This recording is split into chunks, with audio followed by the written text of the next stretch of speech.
Hey everybody, welcome back to Better Workdays. This is season 2. We're kicking it off. It's good to be back. I took, I guess it's been maybe a couple months that we haven't done the show. It was going to be just a few weeks when we decided, when I say I have a producer, Piccolo Podcast out of Sydney, Australia, international businessman over here. So Menners, the producer, and I had talked about taking a break over the summer. At the time, too, I was launching our new program, Level Up Leadership at Real Custom Training, which we have now run one cohort for level 2. We're almost done another cohort for level 1, and it's going really well, getting great reviews from the participants. People are saying it's helpful, helping them develop attitudes and skills that help them create better workdays, which is what we're all about at Real Custom Training and what we're all about here on the Better Workdays podcast. And then part of the delay as well was that, I talked in the last episode about improvements I want to make for season 2. And a big part of that was I want to start having guests on the podcast. I don't want you to just hear from me every week. I want to get some guests on because so often in my job, I'm having these conversations with people that I'm thinking as they're talking to me, not the best active listening now that I admit it, but I'm thinking sometimes while they're talking to me, boy, I wish other people could hear this because we're having such a great conversation about leadership, what it means to them, their style, their approach. Sometimes I'm talking to people who take our workshops about different things they've tried, different bosses that have had great effects on them. And I just think, oh, this would be so good for the podcast. So my producer helped me out. You can see if you're watching on the stream, this new microphone. We got some new equipment that's going to enable me to do guest interviews in person in the Real Custom Training Center in Putnam, Connecticut. So that's going to be a big addition, but that takes a little bit of planning too. So for those of you, a few folks have reached out and said, hey, when's the next episode? Which I really appreciate because it's always nice to know you're not just podcasting into the void, right? That there's people listening and eager for the next episode. So now it's here. All right. And what are we doing for the first episode back? Well, like I said, I'm teaching Level Up Leadership right now. And one of the workshops in that program is called Giving Feedback That Fuels Growth. And here's what we ran into, which I thought was interesting when I ran that workshop a couple times. We ended up having conversations about not just how to give feedback that fuels growth, but how do you get feedback that's going to fuel your own growth? And that gave me the idea, you know what? That would be a good episode of Better Workdays. So that's what we're going to talk about today. How do you get feedback that fuels growth? How do you go about getting it? Because what I found in talking to our workshop participants is that not everybody has a boss who's given them regular feedback. And people can be a little bit uncomfortable with, well, how do I get my boss to start giving me feedback? Now, keep in mind, too, that, folks that are in the Level Up Leadership program, they have an interest in their own professional growth. They are managers or supervisors, or they want to become managers or supervisors, or they want to become, higher levels of leaders in their organization. And so for them, they know that they need to get this feedback sometimes to help them grow. So that's what we're going to cover today. I'm going to give you, it's really simple, really simple. I'm going to give you just 3 questions you can ask to your boss, to anyone in your life, to get feedback that you can act on, and that's going to help you identify growth areas, and it's going to help you create better work days. Now, where do we start with feedback? Well, let's start here. Why is it important at all? Here's why feedback's important, why you need to get feedback. You don't know everything. I know that's a harsh reality. It's one I myself struggle with every single day, but I have to remind myself, I don't know everything. In particular, I don't know everything about myself. Now, that can be a little counterintuitive, right? Because who do you spend every moment of every day with? Yourself, okay? So who's going to have a better idea of who you are, what your flaws are, what your strengths are, what your growth areas are? Who's going to have a better idea of that than you? Makes sense, right? But it's not accurate. No. We don't know everything about ourselves because we don't see everything about ourselves. Everyone else around us, everybody that we work with, everybody in our life has a unique perspective on us that we simply cannot see. And that means there's a whole vein of information there that we're not privy to unless we go out and try to tap into that vein and start mining that information. And the only way you can really do that is to get feedback from those people who have a perspective on you that you don't have on yourself. The reverse is true as well. You have a perspective on your boss that your boss doesn't have on themselves. You know a lot of things about your boss that could help them improve their performance. That can be particularly tricky. How do you give feedback to your boss? Well, that's another thing that this episode can help you with. You can use this episode to get feedback from people that you want to get feedback from. So if you're a manager, this is especially helpful to start getting feedback from your employees, because it can be scary trying to give the boss feedback. A lot of people aren't going to proactively go up to the boss and start giving them feedback. And if you are a direct report to somebody else, this can be a way for you to start soliciting feedback from them, getting your boss to give you some feedback that's going to help you grow. And because what ends up happening if you don't get this feedback is you develop these really bad blind spots where we all have growth areas that we're not aware of. And you sometimes need this feedback to make you aware of them. Because what ends up happening if you don't get that feedback, you climb up the ladder and you end up becoming, say, a director, president, CEO, and you've got a lot of strengths that helped you get there.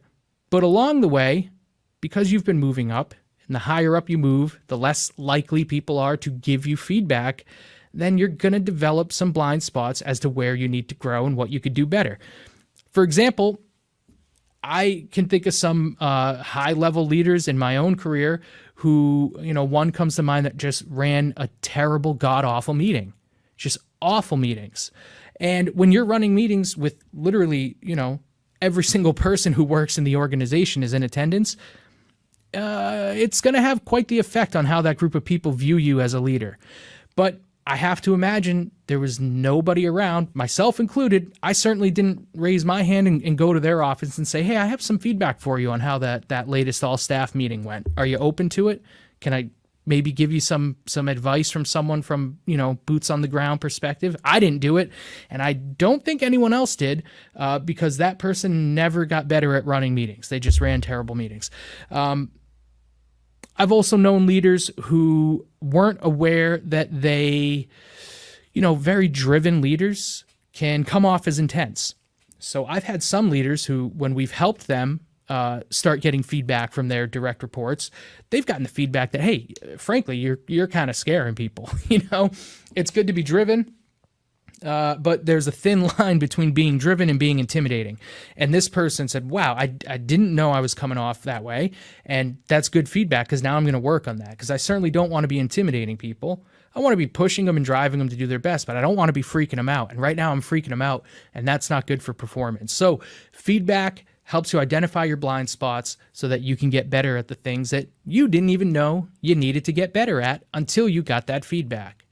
Now, I mentioned before in our workshop, it came up with the participants that they said, well, what if you're not getting regular feedback from your boss? And what ends up happening is sometimes some of the things people have reported is that they've got their 6-month review or their annual review, and that some bosses view those reviews as the only avenue for providing feedback to the employee. So what's wrong with that? Well, let's see. If I get my 6-month review and my boss says to me, Andy, you've been missing deadlines. It's a problem. You really need to get better at that. You need to get more organized and quit missing these deadlines.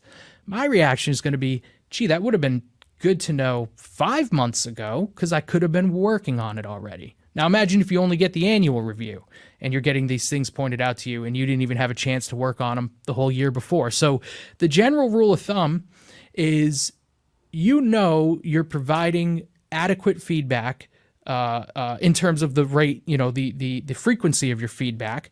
It's adequate if your employee is not surprised by anything in their formal reviews. So that means they are already aware of the dings that they're getting in the formal review, the growth areas that are identified, because you've been talking about it, because you've been giving them feedback. And frankly, that just means you're having conversations with them about it. It doesn't need to be this big, tense deal. It's just conversations. And the more frequently you're having it, the more conversational it's going to become. How nervous do people get when they have to sit down and do the 6-month or the annual review? Because it's this big event. Of course, it's kind of freaking people out. what if it's a weekly one-on-one where you're kind of just talking shop, you're giving some feedback, you're getting some feedback? That's how it should be. So rule of thumb, keep in mind, nobody should be surprised in their formal reviews because you've been giving them regular feedback. If people are surprised, that's a good indication that feedback's not being given frequently enough. And you're just hurting the organization at that point. It's not helping the employee get better, which means they're not growing in the ways they need to grow, which means things are being allowed to happen, like I said, for 6 months that maybe the person could have addressed much sooner had they been made aware of it much sooner. So give feedback frequently. All right. Now, for those of you who fall into this category of, hey, my organization's culture isn't really, we don't really have a culture where feedback's a regular part of how we do things. Here's what you do. All right. Here's the meat and potatoes of this episode.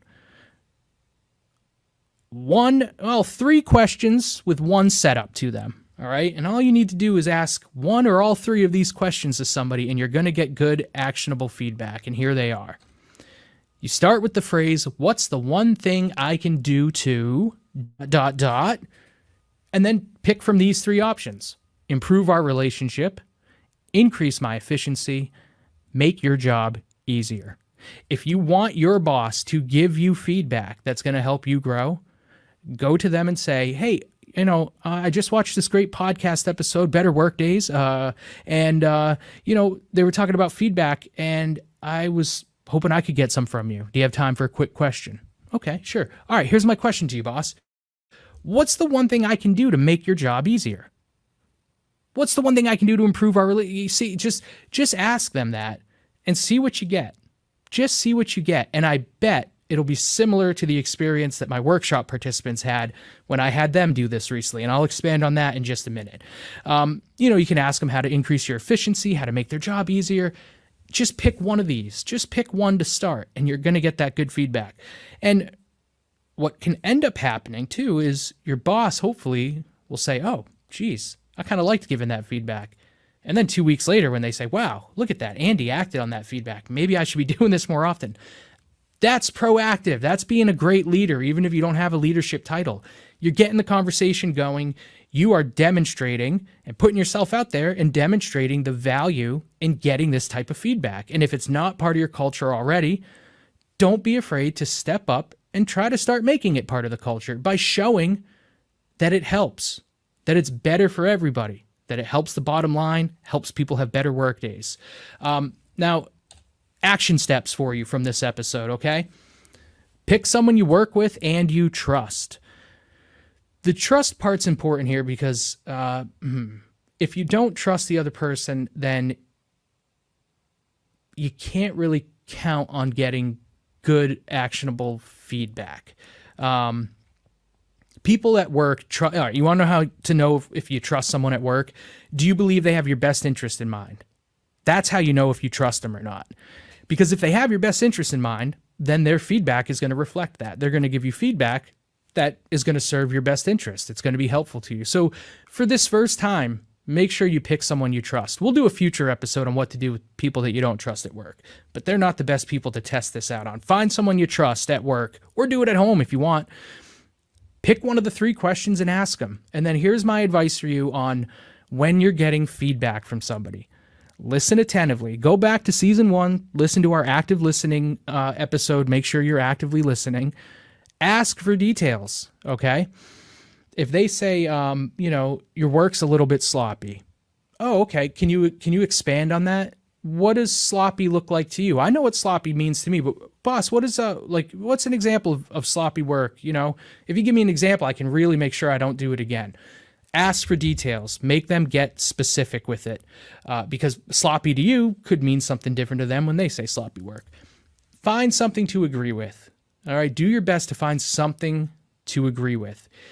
Even if you don't agree that your work is sloppy, maybe you could say, well, I can agree that it's not up to your standard, apparently. You might have a different standard, but you can agree with them. Okay, according to the standard you laid out for sloppy work, I'm not meeting it. So let me get a little better on that. And then the last one, try not to take their comments personally. Much easier said than done. I think a good rule of thumb for feedback is if it stings a little bit, it's probably really good feedback. And it can be tough not to take it personally because it's about you, right? How can you not take it personally if it's about you? But it's not really about you in a big picture sense. It's about your performance. It's not about you as a person. We'll do a future episode on how to separate your identity from this type of stuff. But it's not so much about you as a person. The boss isn't saying you're a sloppy mess. He's saying, I think your work can be a little bit sloppy. It can be tough not to take it personally. It can be tough not to hear you are a sloppy mess when someone actually says to you, your work can be a little bit sloppy. It's tough not to, I get it, but you got to work on not taking it personally. And so I'll tell you too, one time at work, I had two coworkers who were kind of busting my balls. But in doing so, gave me good feedback where they revealed that they considered me kind of a suck up. And so talk about blind spots, right? That was one where that stung, as no one likes to hear that your coworkers think you're a suck up. But then when I thought about it, I was like, I can see what they mean. Like, I think I can be a bit of a suck up. So it was good to get that feedback because it helped me out. I mean, I still think about that today. Let's say knowing I have that tendency, if I'm in a workshop and it's me and the higher up, the top boss in an organization, because sometimes when I run workshops, the top boss is in there along with the people that report to them. And it's good for me to know that I tend to defer to the top boss. That's what a suck up does, and I need to make sure, well, okay, that means, Andy, when you're in that situation, if you disagree with the top boss and the other folks in the room disagree with the top boss on something, you got to make sure you don't sell out yourself and sell out those other people by being a suck up. You got to push against that, go against your own grain, and make sure that you honestly convey that you disagree with them. Don't fall into that suck up mode. So that was good feedback, even though it stung. But like I said, if it stings, that's often a good indication that there's something there for you to work with. So let me tell you how this has helped other people. I've had groups take those, I give them a form with those 3 questions. And I say exactly what I said to you. Find someone at work that you generally trust. Maybe it's your boss. All right. And if you are someone's boss, go to your employee and ask them. And just ask them one or ask them all 3 of those questions. Come back next week. We'll talk about the results that you got. So here's the interesting thing. When people come back and say they asked their boss, what's one thing I can do to make your job easier? A lot of them say that their boss told them, you could communicate with me more. Now, what I find interesting there is when I then ask people, well, why aren't you communicating with your boss more? Inevitably, the most common response is, I don't want to bother him, right? Makes sense. None of us want to be bothering people. But this exercise gives me some indication out there that maybe we're being a little too careful about not bothering each other, because clearly the bosses are saying, hey, actually, I'd like you, in a way they're saying, hey, bother me more often. It would actually help me out if you bothered me more often. And then the other side of that coin, I then will ask those people, all right, if your boss came to you and said, what's one thing I could do to make your job easier? Do you know what the participants say? The one thing their boss could do to make their job easier? They also say, communicate with me more. I get that all the time from them. So in both directions, from boss to direct report, from direct report up to the boss, both sides are saying it would be helpful if you communicated with me more. And both sides are refraining from communicating more because they don't want to be bothering each other. So ease up on that. If it's about work and it's going to help everybody get the results that you're collectively striving for, then don't worry about bothering them. Worry about communicating with them. People want it, but nobody thinks the other side wants it. And it turns out they do. And this type of exercise can be a good way to break that dam and get those conversations going. So try it out. We'll see if it helps you. We'll try it out for me too. So I said, call someone at work or call someone at home. Let's call someone at home for me, okay? Hi. Hi, Emily. You're live to tape on Better Workdays. Oh, thank you so much for having me. Oh, you're welcome. So this is my lovely wife, Emily, everybody. So, Em, I'm I know you don't have a lot of time because you're actually picking me up for a meeting soon. I'm doing a workshop episode on how to get actionable feedback from somebody with 3 simple questions. So can I ask you one of the questions? Sure. Okay. What's one thing I can do to make your job easier? And in this case, we'll look at your domestic responsibility. So one thing I can do that'll help make your life and job easier at home.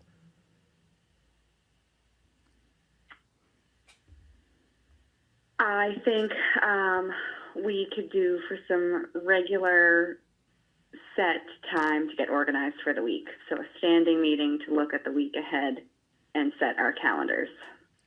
Oh, okay. So a standing meeting to communicate about the week ahead and make some plans. Yes. Okay. All right. I'll work on that. I'll work on finding a time each weekend that we can do that. I think that would help us both. I think so. And by extension, our children. Yes. Yes, certainly. Okay. All right. Thank you, Em. Oh, you're very welcome. Love you. Love you. Okay. Bye. Live to tape.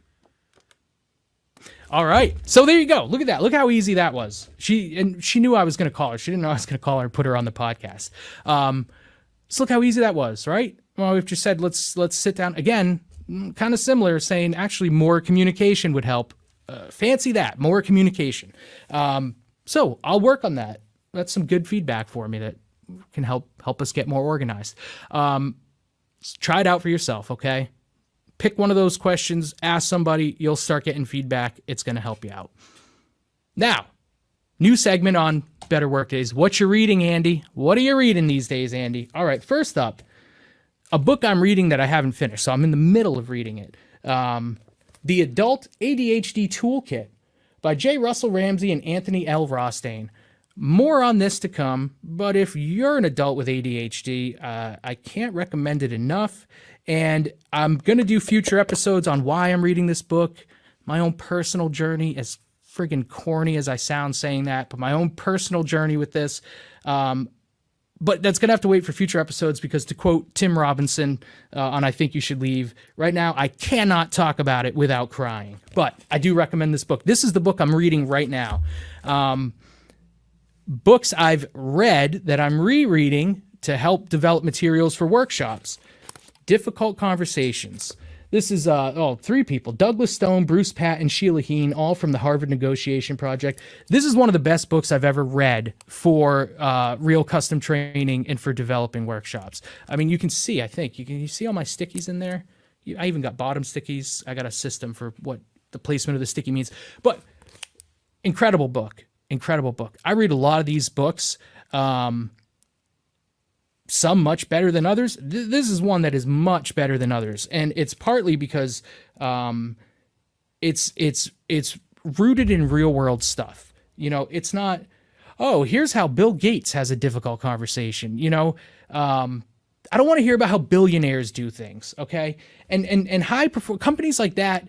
You know, oh, Bill Gates' style is to be a driver and blah, blah, blah, and he's hard on people. So doesn't that mean other bosses can be hard on people? Well, guess what? Bill Gates is hiring literally the best people on the planet in his roles.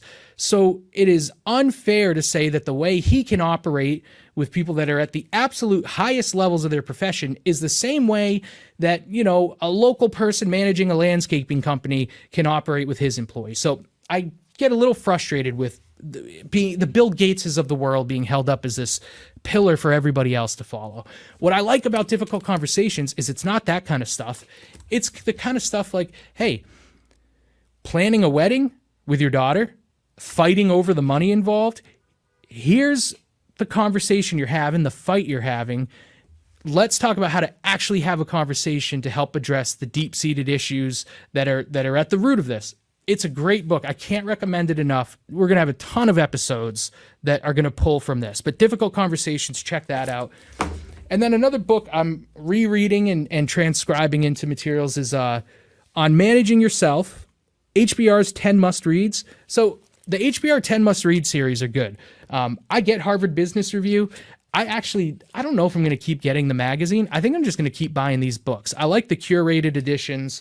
And this one's on Managing Yourself. Why am I reading a book on managing yourself? Well, because guess what, folks? Here's the time. You can turn this off if you don't want me to try to sell you on our program. But if you're interested in our program, Level Up Leadership, level number 1 is core self-management skills. This is coming up October 16th in Putnam, Connecticut. I encourage you to check it out.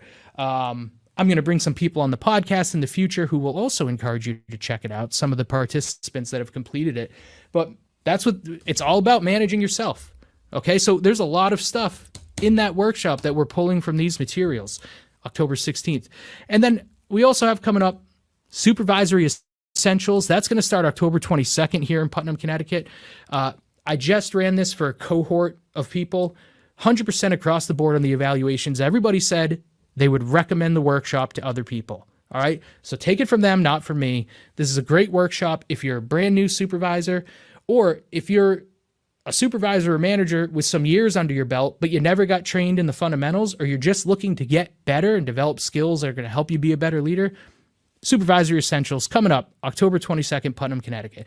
If you want to learn about these programs, if you are too far away from Putnam, Connecticut to come hang out with us and take these in person, go to realcustomtraining.com, check out our website. We run these in Putnam. We'll come to your company and run it. We'll hold it online for you if you're too far away for us to come to you or you to come to us. realcustomtraining.com. Check it out. All right, that's it for Better Workdays. Thank you so much for joining us. I'm really excited to be back. I'm really excited to improve the podcast, bring on some guests, do some in-person interviews. We're going to have some fun with it. And yeah, that's it. I'm pumped. I really can't wait, but I have to force myself to stop talking now because I could just keep going forever. Thank you for tuning in. All right, see you later. Bye-bye.